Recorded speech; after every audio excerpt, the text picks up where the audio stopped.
Olá, pessoal, estamos ao vivo em mais uma live de Solicita. Quem estiver entrando aí vai avisando se está ouvindo bem, escutando bem. Bem-vindos, a gente vai esperar o pessoal entrar. Faz tempo que a gente não fazia live, mas agora voltamos com tudo, sejam todos bem-vindos. Hoje a gente vai receber o professor Marcos Alcântara, que acabou de entrar. Ele vai falar sobre as mudanças legislativas nas licitações decorrentes do coronavírus. Deixa eu chamar aqui o professor para a gente começar a nossa live. Sejam todos bem-vindos. Já chamei o professor. Tá tudo bem? Que bom. Oi, professor. Oi, Aline, boa tarde. Boa tarde, bem-vindo a mais uma live de Solicita. Muito obrigado por participar e por aceitar e contribuir com a gente de novo. Bom, você sabe que eu estou sempre à disposição. Já fiz um bocado de live essa semana, desde o lançamento da cartilha do professor Luciano Reis. A gente tem sido muito demandado, tanto eu como o professor Luciano, que deve estar entrando aí para nos assistir. E para mim é sempre uma satisfação participar desses momentos, seja porque a gente vai disseminar o conhecimento com pessoas que militam com contratações públicas, principalmente nesse momento, e seja por ser com uma empresa parceira que tem grandes amigos que conduzem a empresa, grandes amigos que trabalham nessa empresa. Então, para mim, sempre é satisfação. Que bom, professor. E o professor pode nos falar, então, dessa cartilha que foi um sucesso, né, de divulgação nas redes? Bom, vamos lá. Já vi que o Rui entrou aí. Rui, aquele abraço. Espero encontrá-lo em breve, e não no virtual, mas no presencial. Saudar a todos, a Lili, a turma muito boa está entrando, tenho certeza que vai ser um sucesso a nossa repercussão, assim como tem sido esse movimento que a gente tem percebido no país, infelizmente por força de uma situação gravíssima, por força da pandemia do coronavírus, estamos todos assustados, há decisões importantíssimas a serem tomadas no país, por força daqueles que conduzem, seja na esfera federal, estadual, municipal. E a gente está aqui para ajudar naquilo que está ao nosso alcance, dentro da nossa área de conhecimento, porque novas normas foram editadas para o enfrentamento da pandemia do coronavírus, seja para a gente conter, seja para a gente tratar aquelas situações que estão ocorrendo, aquelas pessoas que estão socorrendo dos hospitais. E aí no sábado, Aline, no último final de semana, o legal da gente trabalhar com aquilo que a gente gosta é que, além de ter uma ocupação, de termos o nosso trabalho, nós também fazemos grandes amigos. E o professor Luciano Reis é um desses amigos que eu construí pela minha atuação com a capacitação em contratações públicas. E lá se vão cerca de 10 anos que eu e o professor Luciano frequentamos eventos, e daí surgiu uma amizade de verdade mesmo.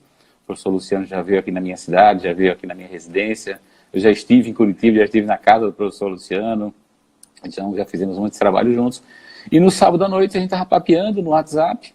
E aí o professor me falou que a esposa e o filhinho tinham ido para o interior do Mato Grosso, onde mora a família dela, por força do confinamento. E ele estava só em casa. Bom, deixa eu ligar para o meu amigo. E aí batemos um longo papo, e lá pelas tantas.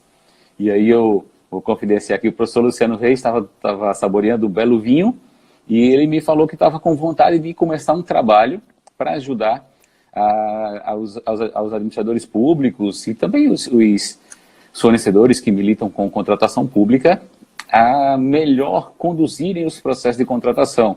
A medida provisória 926 tinha acabado de sair, acho que foi no final da semana passada, na quinta ou na sexta-feira, e ele me propôs nós criarmos uma cartilha com perguntas e respostas. E aí ficou acertado assim, ele fez, Marcos, eu vou começar aqui um texto base, vou colocar algumas perguntas, vou sugerir algumas respostas, te passo o material. E a primeira versão ele me passou por volta da 1h da madrugada já do domingo, e eu comecei a trabalhar, e quando foi lá para as 2h30, ele me passou, Marcos, concluí. E daí, ali coincidiu que eu estava sem sono nesse dia, eu fiquei até 5 da manhã, fazendo também as minhas considerações naqueles tópicos, fazendo alguma correção de formatação, e passei por Luciano e marcamos uma reunião no outro dia, às 11 da manhã. E assim foi feito, e lá no meio da tarde a gente concluiu a cartilha. E aí encaminhamos essa cartilha para um monte de amigos. Eu disse a ele que estava me sentindo como aquelas pessoas que ficam disseminando mensagens em rede social, você pega o texto, seleciona, sai mandando de 5 em 5 amigos, E aí a gente atingiu um público que a gente não conseguiu imaginar. E publicamos também no grupo lá dos colaboradores ENAP, é um grupo que tem um bocado de servidor público, e lá estão as pessoas hoje que conduzem a Secretaria de Gestão, vinculada ao Ministério da Economia. E prontamente o Renato Fenili examinou o material. Fenili, inclusive, agora há pouco estava numa live com a Confederação Nacional dos Municípios, falou de coisas bem interessantes. E o Fenili elogiou muito nosso trabalho e solicitou colocar na página do Ministério, e obviamente esse era o nosso objetivo, né, disseminar a informação. Prontamente autorizamos e a cartilha foi para o site do Ministério da Economia. E a gente tem sido bombardeado por mensagens. Hoje eu recebi 2 e-mails do pessoal do Rio Grande do Sul para tirar algumas dúvidas. Recebemos também mensagens da OAB, a seccional do Minas Gerais pedindo para disseminar material. Para a gente com satisfação. Acho que servir é o nosso propósito. Eu sou servidor público, o Luciano já atua na administração pública, hoje ele advoga. E acho que o objetivo foi bem alcançado. E outros produtos, e aí vale também ressaltar, outros produtos vieram a reboque. Havia em paralelo a construção dos artefatos do processo, o que seria um termo de referência simplificado, um modelo de parecer jurídico para dar mais celeridade às contratações. Logo depois da cartilha vieram esses artefatos que o grupo lá do ENAP criou. Já houve a cartilha do suprimento de fundos, que o professor Luciano Reis também conduziu, mas já foi um trabalho com muito mais pessoas. Aí eu cito, assim, certamente vou esquecer alguém, mas o professor Ronaldo Correia, o Elton, o Jamil, a Bianca, a Tatiana, a professora Tatiana Camarão, enfim, todos eles colaboraram. E estamos aí, e não paramos. Eu já estou com outro material iniciando aqui com o professor Luciano Reis, deve sair nesse final de semana, que diz respeito à execução dos contratos. Vai ser de muita serventia também. Legal, professor. E hoje os servidores públicos, eles têm uma tarefa muito importante de minimizar os impactos dessa pandemia para a administração pública, né? Perfeito. Vamos começar com as perguntas. Se vocês tiverem, pessoal que estão assistindo, perguntas, podem ir enviando. A gente vai começar com as perguntas que a gente já recebeu, tá bem? Para a gente ajudar em vocês no máximo. Então vamos lá, professor. Quais objetos podem ser contratados usando a Lei 13.979? Bom, Aline, vamos lá. Eu vou citar aqui alguns amigos que eu vi entrar agora. Peço perdão àqueles que eu não consegui citar, que é muita gente está entrando. O professor Diogo Duarte, que tem um trabalho bem bacana na contabilidade aplicada ao setor público.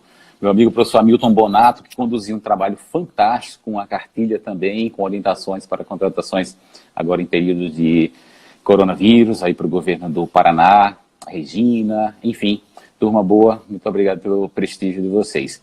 Bem, a lei, ela trouxe uma situação bem interessante. Ela resumiu as contratações que podem ser feitas para a contenção do coronavírus a bens e serviços. Só que o texto da lei, ele foi um pouco mais abrangente, foi redundante, eu acho que teve um propósito bem interessante para isso. Bastaria colocar bens e serviços e mataria a questão. Só que a lei colocou bens, serviços, inclusive de engenharia e insumos de saúde. Ora, sabemos que insumos de saúde serão bens, praticamente bens ou alguns serviços. Por que a lei fez questão de repetir os insumos de saúde? Eu entendo que a ideia do legislador foi deixar claro que não só os insumos de saúde poderão ser contratados pela Lei 13.979, mas quaisquer outros bens e serviços, inclusive de engenharia, que possam ser utilizados para fins de contenção desse vírus. Então, recentemente recebemos uma pergunta sobre a possibilidade de aquisição de equipamentos de informática.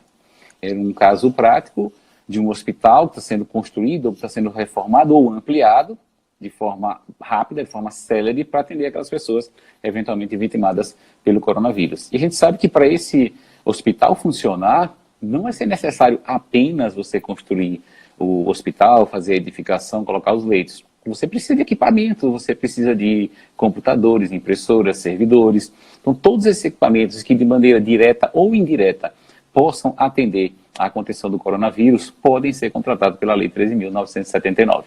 O único objeto que é comumente contratado em licitações que não foi contemplado na lei foram as obras. O texto ele não citou a possibilidade de contratação de obras. Não me surpreenderei se numa próxima alteração da medida provisória as obras vierem a ser contempladas. Já se fala em construção de hospitais, uma construção express de hospitais, há uma possibilidade de uma construção pela iniciativa privada para depois entregar ao município de São Paulo. Eu vi essa notícia, não chequei, creio e quero crer que seja verdadeira, e que esse hospital estaria pronto em 30 dias. Por que não a administração pública também partir para isso? Nós precisamos hoje de leitos, obviamente leitos de hospitais e UTIs devidamente equipados. E precisaríamos comprar equipamentos de informática, precisaríamos comprar mobiliário. Isso não é um item de saúde, não é um equipamento hospitalar, não é um equipamento de saúde, mas ele de maneira indireta vai ajudar, ou de maneira direta, vai ajudar na contenção da pandemia do coronavírus. Tá legal? Então, resumidamente, são esses os objetos. Por enquanto, as obras não estão contempladas. Mas, ressalto, não me surpreendo se na próxima semana vier uma nova medida provisória que contemple as obras também. Então, vamos a um caso prático, professor. Se um município ele precisa comprar a aplicação imediata na população, é possível aplicar a Lei 13.979 ou não? Aline, travou um pouquinho para mim aqui, mas eu creio que tenha sido uma pergunta que você já havia me enviado, que era um exemplo de um caso prático da aquisição de vacinas, é isso? Do H1N1. Exatamente. Pronto. É possível contratar pela 13.979. 13.979, tá. Vou saudar aqui o meu amigo professor Edgar Guimarães, que prestigia aqui a nossa live. E aproveitar também uma pergunta aqui do Walter Filho, está bem na linha do que você falou. O professor Edgar também trouxe a contribuição que as obras deveriam estar cobertas. Eu também concordo com o senhor, professor, e vamos torcer para que venha uma próxima alteração. O Walter pergunta aqui para a aquisição de um aparelho de hemograma, por exemplo, porque é um material permanente. Se o material permanece, entendi que seja permanente, pode ser feito através da dispensa. Pode sim, pode ser feito. E aí, voltando à pergunta da Aline, vacinas H1N1. A vacina H1N1, a vacinação da população para diretamente... Deu uma travada. Acho que a Aline travou aqui. Pessoal, se vocês continuarem me ouvindo, dá um ok aí. Travou aí, professor, um pouquinho, mas para mim voltou. Voltou, pessoal? Manda uma joinha aí pra gente. Deixa eu dar... Eu tô te escutando agora, professor. Ih, travou de novo, gente. Foi você. Mudei aqui mudei para o 4G, para mim é mais estável aqui. Todo mundo ouvindo aí, né? Bom, vamos lá. Agora... Então, as campanhas de vacinação do H1N1, embora a vacina do H1N1 não seja uma vacina contra o coronavírus, ela ajuda sobremaneira na identificação dos casos do coronavírus. Então, em tese, uma pessoa que está imunizada contra o H1N1, se desenvolver alguns sintomas, ficaria mais fácil para a área da medicina descobrir ou afastar ou caracterizar como um caso do coronavírus. A gente sabe que hoje os hospitais fazem uma triagem de acordo com os sintomas que o paciente está sentindo para descartar ou não a possibilidade da contaminação pelo coronavírus. Então, não é diretamente o combate ao coronavírus, mas é de maneira indireta e vai facilitar muito o trabalho das áreas de saúde. Então, é uma contratação que está intimamente relacionada com a Lei 13.979. E aí vai uma dica, para mim, a dica que deve ser utilizada por todos aqueles que estejam diante de um processo de contratação. A pergunta a ser respondida é: a sua contratação, de alguma maneira, está envolvida, a sua contratação, ela vai ajudar na contenção do coronavírus ou no tratamento da Covid, que é a doença decorrente da contaminação pelo vírus? Se a resposta for afirmativa, nós poderemos sim utilizar a Lei 13.979 para a contratação desses bens ou desses serviços. Então, essa campanha de vacinação do H1N1 tem sido muito comum. Aqui no tribunal, eu sou servidor do TRT, aqui nós estamos na iminência de contratar, de fazer a aquisição das vacinas. Fizemos uma parceria com o nosso plano de saúde, eles vão fornecer uma boa quantidade das vacinas e o restante do tribunal vai adquirir pela Lei 13.979, e estamos só na dúvida se enquadra na dispensa de licitação ou no suprimento de fundos E aí já aproveito aqui que a Carol está fazendo uma pergunta aqui. Boa tarde. Quanto ao uso de suplemento de fundos, se encaixaria em quais situações? Já tem uma pergunta para isso aqui também, que a Aline já tinha me trazido. Mas, Carol, uma situação como essa que eu estou te falando, campanha H1N1, o mercado está sendo muito demandado. Então, o que acontece muitas vezes? Você entra em contato com o fornecedor, pede uma proposta, enquanto está formalizando o seu processo, seja para licitar, seja para contratação direta, o estoque daquele fornecedor acaba. Então, em situações como essa, o suplemento de fundos pode ser utilizado. Professor, então, há uma hierarquia a ser obedecida entre essas opções trazidas pela lei, a dispensa, o pregão express e o suprimento de fundos? O pregão express, essa é uma expressão que é bem interessante e eu acho que é nessa linha mesmo. Quem batizou dessa maneira foi o nosso grande amigo, o professor Anderson Pedra, na quarta-feira, numa live com o professor Rony Charles, e ele me tira esse coelho da cartola, pregão express. Então, o que seria o pregão express? É um pregão com prazos reduzidos. A lei reduziu à metade todos os prazos dos procedimentos licitatórios feitos para dar vazão à contenção do coronavírus. Então, nós temos, pela Lei 13.979, 3 opções, 3 caminhos para atender uma demanda. Temos a licitação, eu vou reformular, vou falar pela sequência que a lei traz. Temos a dispensa de licitação emergencial, está lá no caput do artigo 4º. Nós temos o chamado pregão express, que é uma licitação com prazos reduzidos, e temos o suprimento de fundos. Um detalhe muito interessante, e que eu cito aqui, louvando o brilhante parecer que a AGU disponibilizou na data de ontem, inclusive com modelos de artefatos, com checklist para o processo. Naquele parecer, a AGU faz considerações interessantíssimas. E uma que me chamou muita atenção, que vai bem na linha do que eu e o professor Luciano Reis conversamos e tentamos colocar na cartilha, é que não existe uma hierarquia entre esses procedimentos, da forma que a gente vê ali na Lei 8.666. Nas contratações tradicionais, o primeiro pensamento do gestor é fazer a licitação. Encontrando ele algum óbice, alguma dificuldade em fazer a licitação, ele parte para uma contratação direta, uma dispensa emergencial, por exemplo. O formato trazido na Lei 13.979 é outro. A lei começa, o caput do artigo fala em dispensa emergencial. Então, é como se o gestor, o legislador nos dissesse, para a contratação das situações de contenção do coronavírus, utilize-se da contratação emergencial. Até porque o modelo ordinário permanece vigente. Se a contratação que eu pretendo fazer não tem uma vinculação direta com o coronavírus, ou seja, não está carregada dessa emergência do atendimento, eu vou fazer o meu pregão tradicional, vou fazer minha concorrência, meu RDC, enfim, o meu procedimento natural.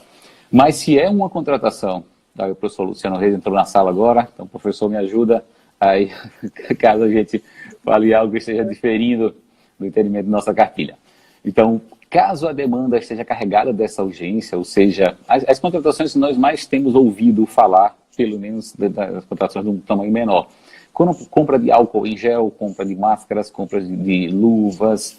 Então, caso essas contratações são muito rápidas, muito urgentes, e caso a administração precise se utilizar da lei, ela não vai fazer uma hierarquia entre os procedimentos. Não prevalece aqui aquele pensamento da 8.666, que a dispensa de licitação seria utilizada somente em situações excepcionais, até porque todas as contratações fundamentadas na 13.979 são contratações excepcionais. Então, o legislador ele vai analisar qual das ferramentas que ele tem à disposição que vai atender mais rapidamente, que melhor vai atender, que vai trazer mais eficiência e que vai conseguir salvar mais vidas, que vai conseguir preservar a saúde das pessoas. São 2 bens valiosíssimos, a vida e, atrelada à vida, a saúde das pessoas. São garantias constitucionais, inclusive. Então, o legislador, o gestor, ele vai examinar, de acordo com as ferramentas, o que fica mais interessante. Será um suprimento de fundos? Tem acontecido em alguns mercados e você, quando vai buscar o material, volta para casa, entre aspas, volta para a repartição para providenciar a emissão da nota de empenho e o estoque acabou. Em situações como essa, vai no suprimento de fundos. Para quem tem um cartão corporativo, fantástico, os valores foram bem dilatados. Hoje o valor do suprimento de fundos é de 176 mil para compra de serviços e 330 mil reais para objetos de engenharia. Então não há, Aline, objetivamente respondendo a sua pergunta, uma hierarquia entre os procedimentos trazidos na lei, diferente do que a gente vê na Lei 8.666. Os gestores não precisam ficar com medo do TCU, dos órgãos de controle, para fazer essa escolha, hein, professor? Então, o que eu vi em muitos grupos é que o pessoal falava, olha, eu preciso comprar luva, por exemplo. Eu vou usar a dispensa. Mas ela falava, muitos pregoeiros e gestores agentes de licitação falavam, não, mas o meu gestor não deixa, ele só quer que eu use o pregão. O Pois, pregão express. Não deixava usar o suprimento de fundos, não deixava usar a dispensa, com medo dos órgãos de controle. Como sossegar esses gestores? então, esse medo do controle que a gente precisa tratar. Eu recomendo aos colegas aqui que estão na live, procurem na internet um artigo chamado Direito Administrativo do Medo, do professor Fernando Vernalha. Fantástico, ele aborda essas situações. O gestor hoje, ele, e talvez com alguma razão, ele está com medo de tomar algumas decisões. Mas, gente, a situação que se põe hoje é diferenciada. É outra situação, a gente está tratando de preservar vidas. Então, esse medo do gestor, vamos deixar para discutir no outro momento. E pensando nisso, o legislador já trouxe ferramentas protetivas. Um dispositivo da lei, artigo 4º agora, ele vai de A a H, então não dá para a gente decorar todos eles, mas eu vou só trazer aqui para vocês, só para lembrar, o artigo 4º, volta ao artigo 4º, artigo 4º-B, ele traz a chamada presunção iuris tantum, que presume-se que algumas situações já estão caracterizadas. Então, diferente do que a gente encontra na Lei 8666, artigo 26, parágrafo único, que o gestor precisa caracterizar a situação emergencial calamitosa, para usar o artigo 24.4, aqui na lei a situação já está caracterizada. O legislador já entendeu que as contratações fundamentadas na Lei 13.979 são feitas porque a situação emergencial estão sendo feitas para tratar dessa situação emergencial. Então não vai haver necessidade, e aí já tranquiliza o gestor, que ele caracterize a situação. Então não precisa perder tempo escrevendo laudas e mais laudas no parecer para dizer que a situação é emergencial para comprar álcool em gel, por exemplo. A legislação já sabe disso, o legislador já disse que é emergencial. Então a gente não precisa, o gestor já está protegido por essa presunção trazida na lei.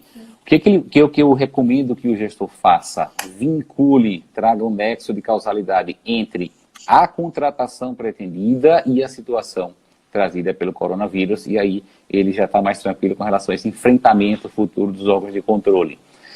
Por outro lado, os órgãos de controle também devem ter esse olhar, essa visão, e aí eu chamo a atenção dos nossos colegas auditores, e todos eles que exercem controle, TCU, Tribunais de Contas de modo geral, Controladorias, Ministério Público, que lá no futuro, quando forem se debruçar sobre o exame dessas situações, lembrem-se do momento que estamos vivendo hoje no país. Então, eu ficaria bastante entristecido se um gestor que tomou a corajosa decisão de contratar uma empresa agora na dispensa de licitação, pagando milhões, ou no suprimento de fundos, pagando, sei lá, 120 mil reais, num lote de álcool, num lote de um determinado medicamento, seja no final penalizado. Fatalmente ele não vai ser, e se for, será apenas na esfera administrativa e judicialmente facilmente se reverte. Mas clamo aos gestores, sejamos corajosos, arrojados, porque a lei foi assim. A gente fala na cartilha que o texto da lei, principalmente com as alterações trazidas pela medida provisória, trouxeram esse arrojo para que a gente possa mais facilmente atender às nossas necessidades. Perfeito. O Nicolas perguntou aqui, professor, se poderíamos comprar a demanda de alimentos, que seria por meio de pregão normal, através dessa lei emergencial. E a Edna perguntou a mesma coisa, praticamente. Ela disse que se já existe normativa que diz que podemos adquirir cesta básica com recurso da saúde. Eu acho que através dessa mesma lei. Bom, Aline, a resposta é a mesma do item anterior, né? Essa aquisição de alimentos para merenda está de alguma maneira vinculada à situação trazida pela pandemia? O que eu tenho visto, e alguns contratos já em andamento, já em execução, estão sendo adaptados, porque as crianças não estão na escola, né? As aulas foram suspensas. Eles estão adaptando e transformando os contratos de merenda em contratos de fornecimento de cestas básicas. Isso tem acontecido aqui no meu estado. Então, entendo eu que se o município pretende agora adquirir, se ele não consegue mudar o seu contrato, ele pretende agora contratar fornecimento de alimentação, não necessariamente de merenda, algum tipo de alimentação, cesta básica. Isso vai conter o coronavírus, acho que é plenamente aplicável à lei. Tem uma situação que aconteceu aqui no município de Sergipe, um determinado povoado está com um abastecimento de água descontinuado. Então você imagina o risco que é para a saúde dessas pessoas não ter o item básico para fazer a higiene, que é a água. A gente fala muito a questão de álcool, a questão do sabão, mas imagina você ter o sabão e não ter água. Então o município está com alguns dos seus povoados sem água. E eles estavam na iminência de fazer uma locação de caminhões-pipa para transportar a água da sede do município para esses povoados. Me perguntaram se cabia o enquadramento na lei, e perfeitamente, 13979 neles, e aí você vê, dentre as 3 ferramentas, o que mais se adequa, e eu já falei para eles, afasta o pregão, porque não vai dar tempo, o pregão você vai esperar pelo menos uma semana para o procedimento, são 4 dias úteis, vai na dispensa ou no suprimento de fundos. Creio que eles tenham feito a dispensa de licitação. Perfeito. E, professor, quais são os prazos que vão ser reduzidos nos procedimentos licitatórios, obedecendo o disposto do artigo 4G? Artigo 4G. Aí me lembrou o 4G que eu estou usando aqui na transmissão. Veja, o artigo 4G da lei, ele prevê a utilização do pregão, e aí com uma curiosidade interessante, nós temos um debate, só estou chegando aqui, nós temos um debate muito interessante hoje, quando se trata de contratação pública, sobre a escolha da melhor forma de fazer o pregão, se faz um pregão presencial ou se faz um pregão eletrônico. É interessante a gente citar que a lei não fez distinção. A lei diz que nos casos das licitações na modalidade de pregão é presencial ou eletrônico, não trouxe eletrônico ou presencial, desculpa, colocou a palavra eletrônico primeiro, cujo objeto seja a aquisição dos objetos da lei. Os prazos dos procedimentos licitatórios serão reduzidos pela metade. E aí é uma operação matemática muito simples. Prazo para publicação do pregão, que é de 8 dias úteis, a gente divide por 2, eu posso fazer o pregão obedecendo um prazo apenas de 4 dias úteis, foi a esse pregão que o professor Anderson Pedra batizou como pregão express. A lei trouxe no parágrafo primeiro as situações que poderiam causar dúvida. Se for um número ímpar, por exemplo, o prazo de impugnação, 3 dias úteis, vai dar 1,5. Como não dá para fixar o prazo na metade, arredonda-se para baixo. Então, o prazo de impugnação agora é de um dia. Os prazos para apresentações de razões e contrarrazões dos recursos, que também são prazos de 3 dias, cai para 1,5, arredonda para baixo, 1 dia. Há prazos que a gente fica em dúvida, como por exemplo, eu não sei se a melhor expressão seria falar prazo ou intervalo de tempo por ser tão diminuto. Por exemplo, o prazo de uma das etapas do novo pregão eletrônico é 10 minutos. Vai se diminuir esse prazo para 5 minutos? Na cartilha nós entendemos que não, porque o benefício seria mínimo. Você ganhar 5 minutos no procedimento licitatório, isso é mínimo. E o custo de você fazer essa alteração nos sistemas é grandioso. Então a gente entendeu que esses prazos do processamento, dos prazos internos do processamento do pregão, não seriam alterados. No parecer da AGU, ele tratou sobre isso, ele citou, na verdade, mas o parecerista se eximiu de opinar, porque esses prazos serão regulados pelo sistema. E ele só orientou que os editais tivessem uma redação em consonância com o dispositivo do sistema. O sistema ficou adaptado ontem, se não me falha a memória, saiu uma mensagem do Ministério da Economia, e eu ainda não testei para saber como estão esses prazos lá. Então, os senhores licitantes, senhores pregoeiros e elaboradores de edital que forem fazer licitações lá pelo compras governamentais, deem uma olhada se isso foi modificado. Eu creio que não. Tá? Eu creio que não. Houve uma preocupação também no parecer da AGU sobre prazo de validade da proposta, que a lei sugere que o prazo seja de 60 dias, se o outro não estiver disposto no edital. E aí eu devo colocar o meu prazo agora para 30. Eu acho que esse prazo ele não foi afetado pelo dispositivo da lei, porque não é um prazo fatal. A lei sugere que seja um prazo de 60 dias. Eu aqui no TRT, a gente já usava um prazo de 30 dias.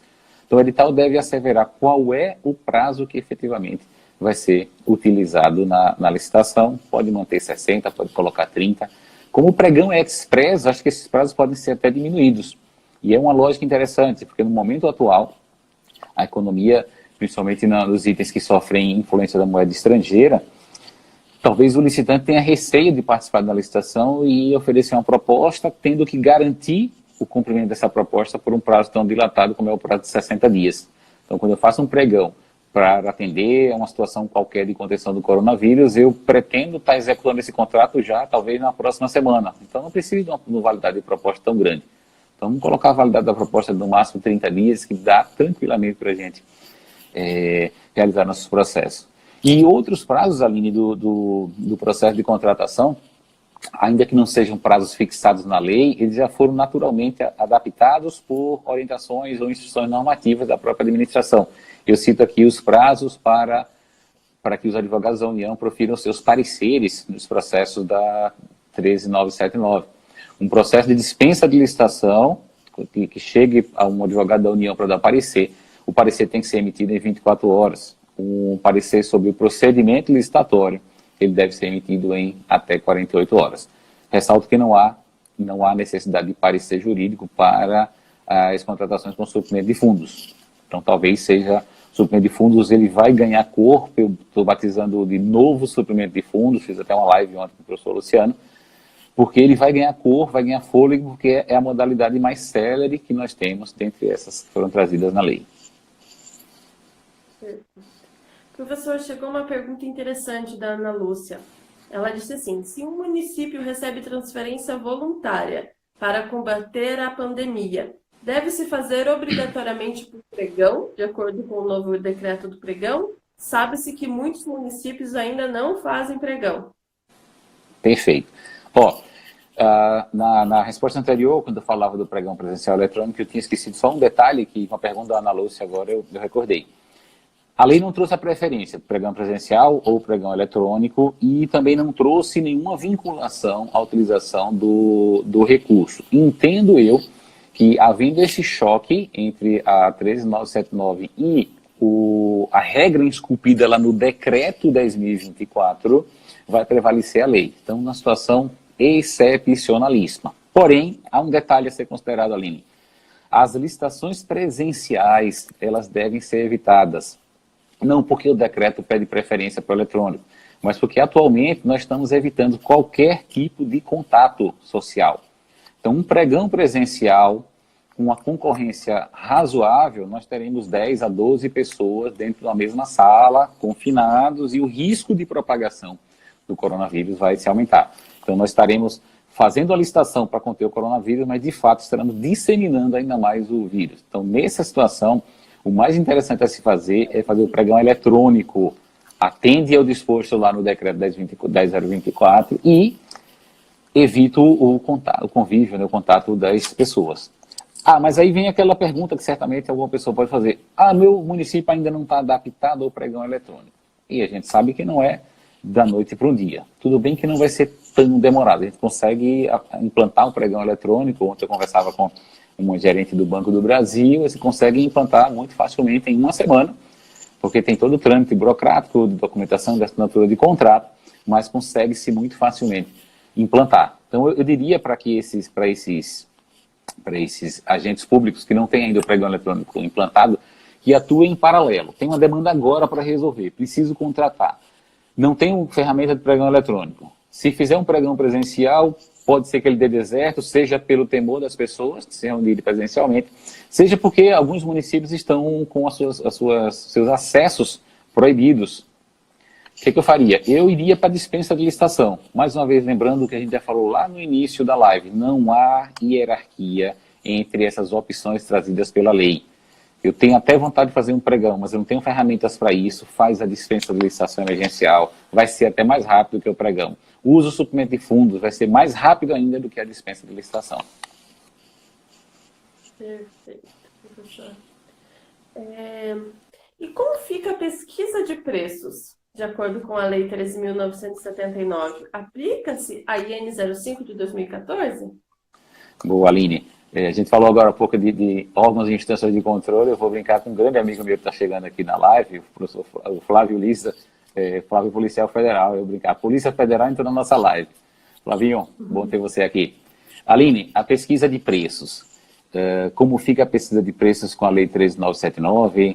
A gente deve aplicar a IN 5 2014. A IN 5 2014, acho que quase todos conhecem.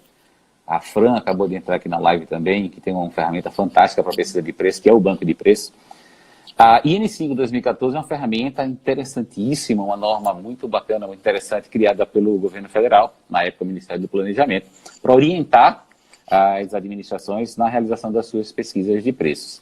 A Lei 13.979, ela trouxe, aqui no artigo 4º, deixa eu só lembrar aqui, artigo 4º, exatamente, quando define o termo de referência, ela coloca a situação no inciso 6, estimativa dos preços obtidos por meio de, no mínimo, um dos seguintes parâmetros.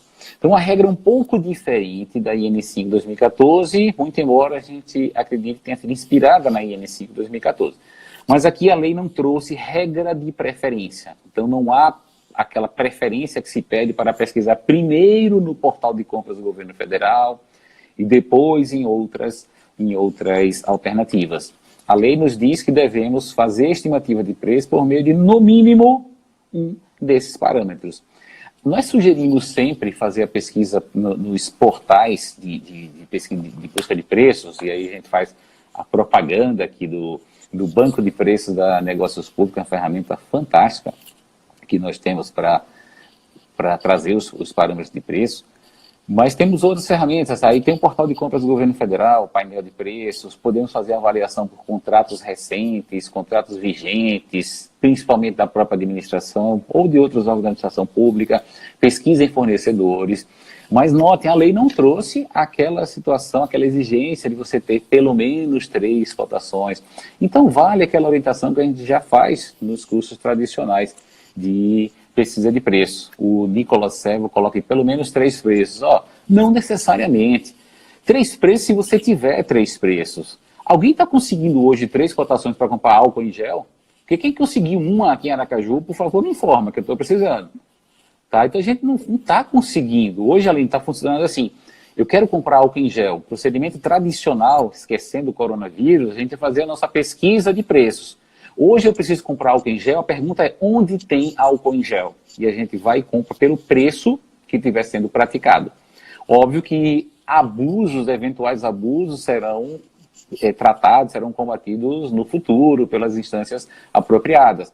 Ontem a Edna, que está aqui na live, me questionou que ele encontrou um produto, não lembro qual era, mas a máscara, luva ou álcool, 3 vezes mais caro do que o que naturalmente se praticava. Então, veja, uma situação como essa é uma situação de claro abuso da situação. Né? Estão usando a situação para elevar arbitrariamente os preços e isso haverá de ser tratado. Mas se eu, gestor público, estou diante dessa situação, só conseguir naquele estabelecimento, ele está me cobrando 3 vezes mais. Eu até contrataria, mas já depois entregaria às instâncias competentes para tratar daquela situação, porque claramente é um abuso. Então, a pesquisa de preço ela terá que ser feita na mesma linha do que disse a lei. A lei trouxe um rito acelerado, um rito diferenciado para que a gente faça as nossas aquisições. Então, eu vou fazer uma pesquisa o mais rápida possível. E aí, nesse momento, eu lançaria a mão de pesquisa até por telefone, fazendo o registro de com quem falei, qual foi a empresa, qual foi o CNPJ, qual foi o empregado da empresa que me atendeu, faria o meu registro para fins de instrução processual e faria a minha aquisição. E aí a gente falando em aquisições com dispensa de licitação. Para fins de licitação, se a administração resolve atender a sua demanda por um pregão, ainda que seja um pregão express, ela está nos dizendo implicitamente que pode esperar mais um pouco. Imagina que alguém falou agora, um item de alimentação. Essas cestas básicas estão sendo distribuídas para a população. Eu tenho um determinado estoque e vou precisar disso daqui a 15 dias, daqui a 20 dias, 3 semanas. Dá para fazer um pregão? Vamos fazer o pregão. Busca preço, tenta buscar 3, 4, 5 preços, mas eu tenho recomendado, e aí serve também para os contratos ordinários, da 8666 ou 10520, que se estabeleça um prazo para a pesquisa de preços. Ora, eu vou começar meu processo na segunda-feira de manhã e no final do dia eu tenho que estar com a pesquisa finalizada. E eu saio buscando preços. Se eu achei só 2 preços, eu vou formar o preço de referência com aqueles 2. Se eu achei só 1, aquele será a minha referência. Se eu achei 4, melhor ainda, eu consigo fazer um tratamento estatístico, e aí escolher se eu faço uma média, uma mediana, uso a menor das cotações. E a lei trouxe outro dispositivo interessantíssimo sobre a pesquisa de preços, Aline. A lei possibilita no parágrafo 2º aqui do artigo 4º, vamos lá, 4º inciso 6, parágrafo 2º, que excepcionalmente, mediante justificativa da autoridade competente, será dispensada a estimativa de preços. Veja, a que ponto a lei chegou, e por isso que a gente fala que é uma lei arrojada. Fazer a contratação, a licitação. A contratação, se for contratação direta, não tem como não ter uma estimativa de preço, porque haverá uma proposta. Mas no caso de uma licitação, a gente pode até fazer a licitação sem a estimativa de preços. E há outra situação. Ainda que a gente faça a estimativa de preços, leve para a licitação, admite-se a aquisição por preço superior àquele que foi estimado. Então, há muitos avanços para a gente analisar e que, em algum momento, diferem de todos aqueles ensinamentos que nós tínhamos sobre a pesquisa de preço no modelo tradicional. Ah, mas eu, pregoeiro, até que percentual eu posso aceitar que se ultrapasse a minha pesquisa, a pesquisa de preço referencial do processo? É a análise caso a caso, senhores pregoeiros, mas de tudo haverá de ser colocado na justificativa no processo de contratação. Então, justifica que o preço que eu colhi hoje, né, o preço que eu colhi hoje para estar na sexta-feira da semana que vem, talvez já não reflita o mercado. Então, eu vou justificar e trazer essa situação. Teve uma contribuição aqui, acho que foi do Rui, do Rui Mar, que também falou em adesão à ata de preço. Eu acho fantástico fantástica a adesão à ata de preço. Acho que para quem já trabalhou muito com gestão, é uma ferramenta de muita valia para a administração. As dificuldades que nós temos hoje para encontrar a ata é a manutenção dos preços. Nem todos os fornecedores estão mantendo os preços que estão registrados na ata. Então, os órgãos que têm as suas atas, os gerenciadores estão tendo dificuldade. Imagina aqueles que estão pegando a adesão. Mas, Aline, e até saudar aqui meu amigo o professor Anderson Pedro, que acabou de entrar na sala. Turma boa. Aline, a gente falou de um produto aqui do Negócios Públicos e eu não posso deixar também de fazer menção ao Portal Solicita. O Portal Solicita, eu tenho um aplicativo aqui no meu celular e eu recebo, hoje talvez é quem mais me faça notificação. Toda hora o Solicita está me colocando uma situação nova. E aí eu vou fazer até uma proposta, uma pergunta para vocês, porque um dos serviços que são muito importantes hoje, imprescindíveis, são aqueles ligados à comunicação. A profissão que você resolveu abraçar está sendo importantíssima porque a disseminação das informações, a informação à população, vem por meio da imprensa. E o Portal Solicita não deixa de ser também um órgão, um mecanismo que se tem para disseminar notícias. O Portal Solicita tem alguma novidade aí para aquelas pessoas que desejam assinar, para ficar melhor informado sobre as novidades em contratação pública em tempos de coronavírus? Então, professor, o Portal Solicita é um portal de conteúdo super completo. A gente incentiva que o agente de licitação esteja se capacitando o tempo todo para ter aquela segurança jurídica, para enfrentar todas essas novidades no seu dia a dia de trabalho. E recentemente a gente lançou um novo Solicita. O Solicita está todo diferente, diagramado diferente. E a gente tem uma campanha para vocês que estão assistindo agora a live de assinatura com 50% de desconto. Se vocês digitarem lá no site, mas só vai até hoje, meia-noite, e o cupom de desconto é LIVE, L-I-V-E, SOL 2703. Eu vou escrever aqui para todo mundo ficar atento. L-I-V, SOL. L-V, vamos ver se eu coloco aqui. SOL de Solicita 2703. Tá, então é live com o V mudo, não é isso? Live com... Não, live L-I-V-E, SOL 2706. Eu queria fixar aqui, mas eu não estou conseguindo fixar o comentário. Tá. Para deixar destacado aqui para vocês. Mas lembrem. Digita aí. Ali. Já digitei. Anotem, dá 50% de desconto só hoje. Agora o Solicita também pode ser assinado por pessoa física. Tem muita coisa boa, uma ferramenta super completa. Ela apresenta todos os modelos de editais, de termos de referência, tudo atualizado. Tem pesquisa de fornecedor lá dentro. Tem Maravilha. muita coisa e muito conteúdo. Conteúdo.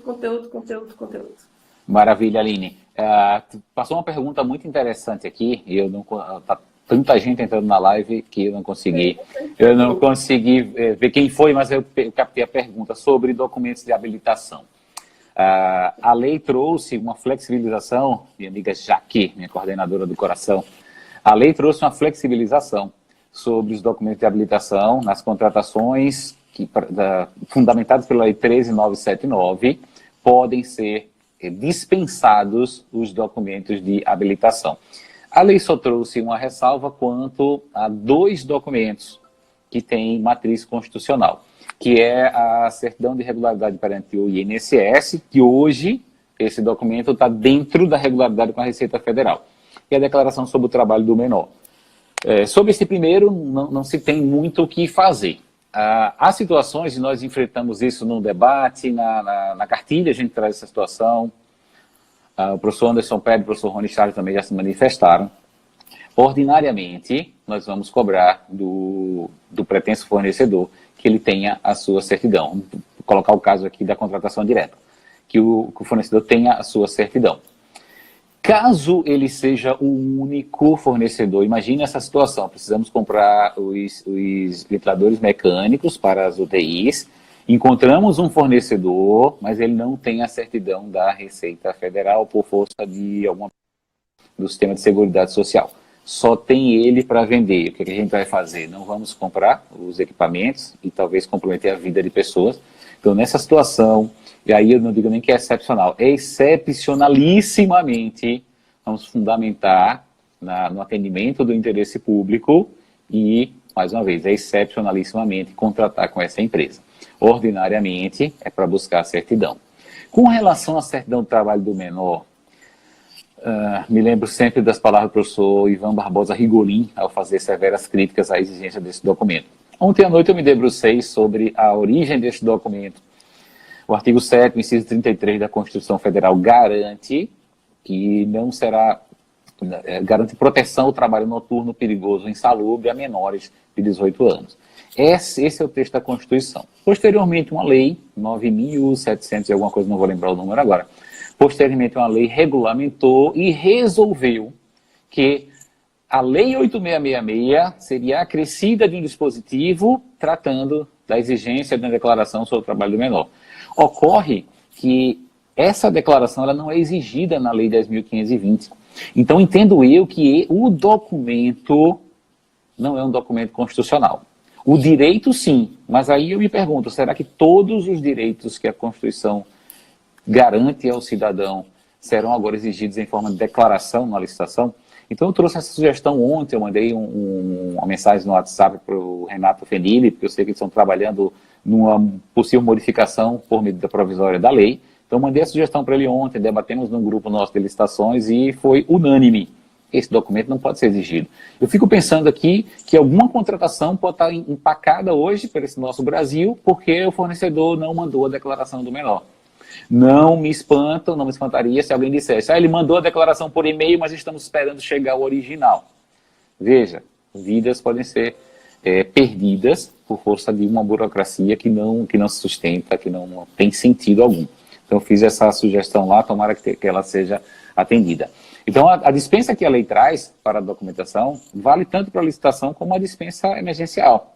No suprimento de fundos, a gente não cobra documentação. Então, uma outra saída poderia ser, a empresa que eu encontrei não tem a certidão da Receita Federal. O que faço? Compra no suprimento de fundos.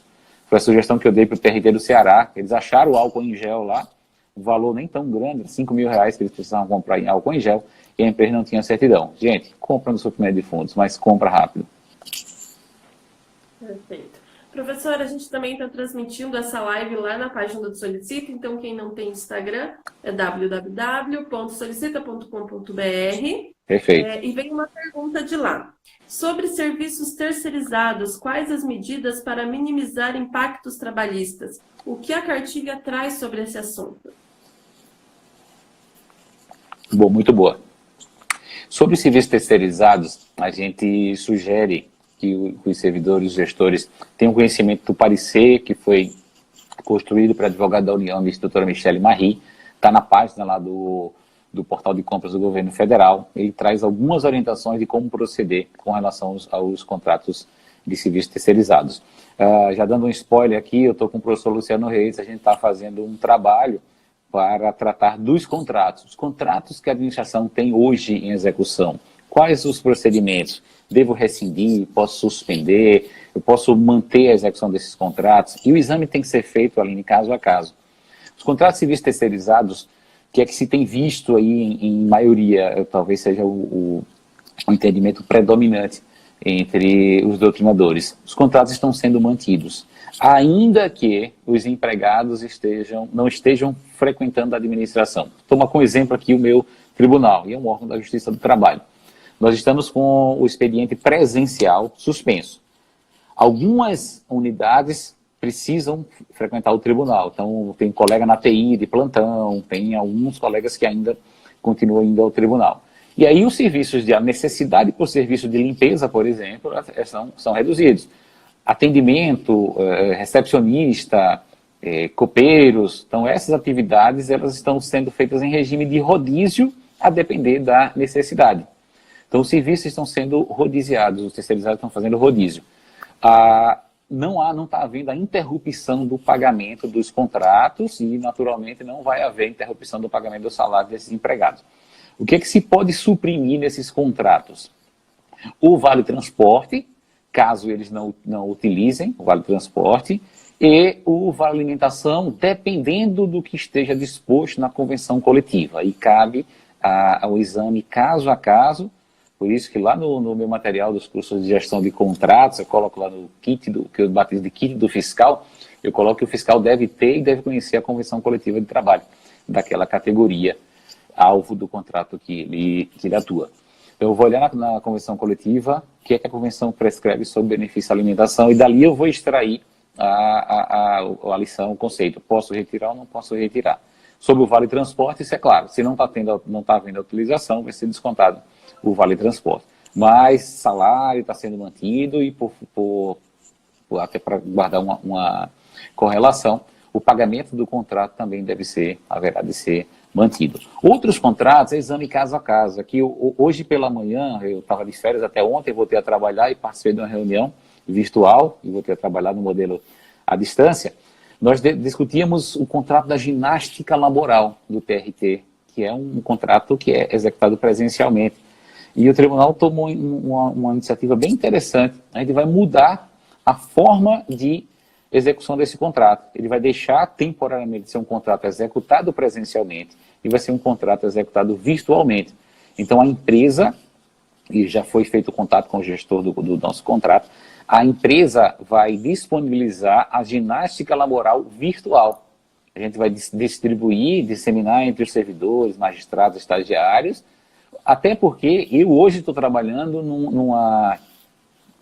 num ambiente de trabalho diferente do meu ambiente do tribunal. O tribunal tem uma mesa que é ergonomicamente pensada para trabalhar, eu tenho uma cadeira apropriada, e aqui eu tenho uma condição diversa na minha casa. Eu não tenho um escritório tão aparelhado como eu tenho no tribunal. Então, talvez eu precise mais do apoio da ginástica laboral do que preciso naturalmente no meu dia a dia de tribunal. Então, a ideia foi essa, nós mudamos, saiu agora há pouco a orientação para os gestores e fiscais de contrato de como proceder. Temos um contrato, temos um coral no tribunal e temos uma maestrina contratada, o trabalho do coral vai ser feito também à distância. Então, cabe a cada administração olhar para os seus contratos e ver como eles podem continuar a ser executados. Há contratos que não poderão ser executados. Exemplo, contrato para fornecimento de combustível, contrato de fornecimento de água mineral. Ora, se não tem consumo, não há requisição. Se não há requisição, não vai haver pagamento para fazer face àquele contrato. Perfeito. O João Adilson, lá pelo Solicita, perguntou se tais mudanças se aplicam aos estados. Ele é do Corpo de Bombeiros de Minas Gerais. Muito boa. Aplica-se sim, é uma norma geral, né, compete à União, disposto sobre normas gerais de licitações e contratos. Então, a lei se aplica à União, a estados, a municípios, ao Distrito Federal, tá, a todos. Precisa regulamentar? Não há necessidade, não há obrigação de que a lei seja regulamentada. Mas o Estado pode regulamentar, porque o Estado pode ter, por exemplo, um rito próprio de condução de processos. E aí ele vai adaptar a lei ao seu rito. O Estado aqui de Sergipe, ele trouxe agora um decreto, dentre outras questões, ele tratou das contratações do Estado, já regulamentando a Lei 13.979.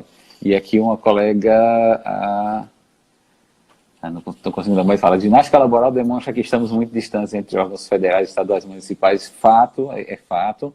E às vezes até dentro da mesma esfera há uma discrepância, mas enfim, isso aí fica a critério de cada gestão, depende da forma como você administra seus recursos, mas é um contrato feito que atende a um projeto nosso de qualidade de vida, que é uma diretriz do Conselho Nacional de Justiça, para pensar um pouco na qualidade de vida dos seus integrantes. E os servidores com mais saúde, eles certamente conseguem render melhor.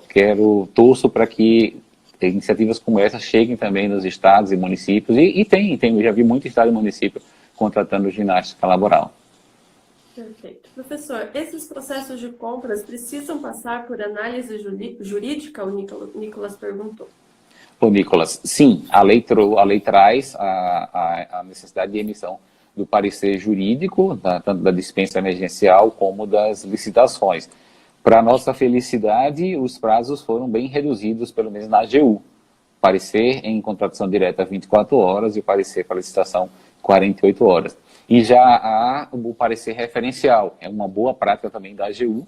Há uma orientação normativa que trata do tema de se construir pareceres referenciais. Então, pega como exemplo o parecer que eles soltaram ontem, inclusive já com checklist de todos os artefatos do processo, para a gente dar ainda mais celeridade para o nosso processo de contratação. Perfeito.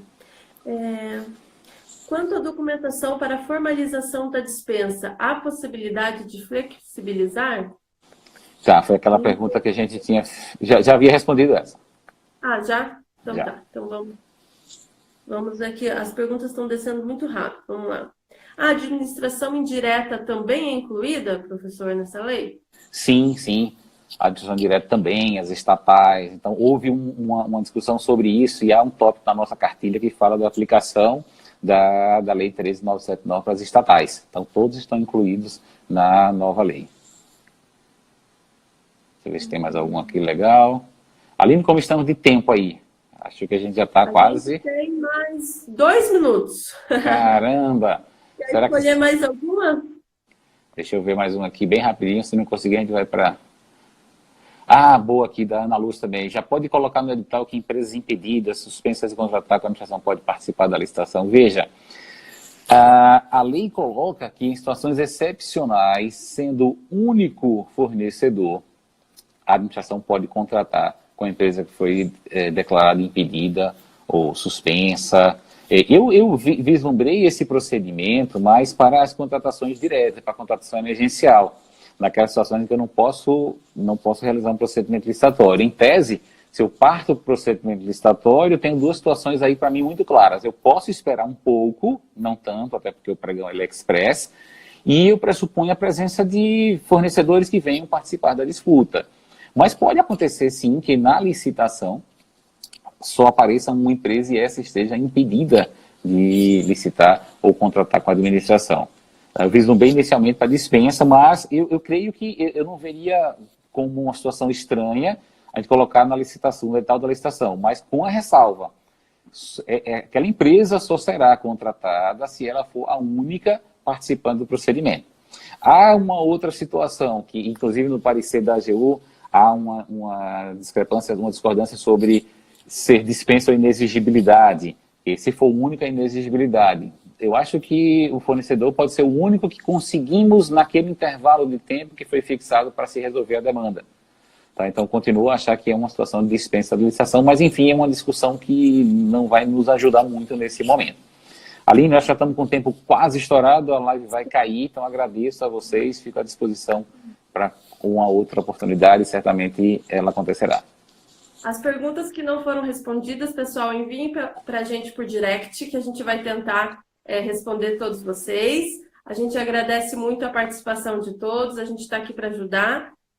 Vamos ter uma próxima live, possivelmente segunda-feira, com o Renato Fenili, a confirmar. Temos 28 segundos restantes, acessem lá solicita.com.br, cupom 50% de desconto. Live Sol 2703. Obrigada, viu, gente? Um abraço. Valeu, Aline. Um abraço, gente. Muito obrigada. Por nada, tchau.